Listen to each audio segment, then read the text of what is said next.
The first thing you should know for post down is always hire a studio that you've worked with before, and or the ADR supervisor who knows the stage, knows the equipment, knows the ADR mixer, and has a good rapport with the post house.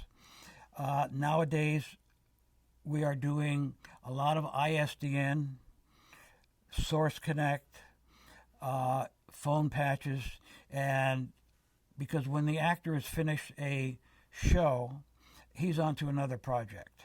He may be all over the world. So the showrunner, when you have to loop, should find out where they're going to loop the actor wherever he is all over the world, and make sure whoever's if you're on the receiving end, whoever's on the ADR side of it should know what they're doing, and all the equipment is compatible on your end. And prices, making the actor as comfortable as possible. A lot of times, most of the ADR supervisors that I've worked with are comfortable just listening to the sound from elsewhere. Even they do not have ISDN, and they can tell what's going to work in the final mix.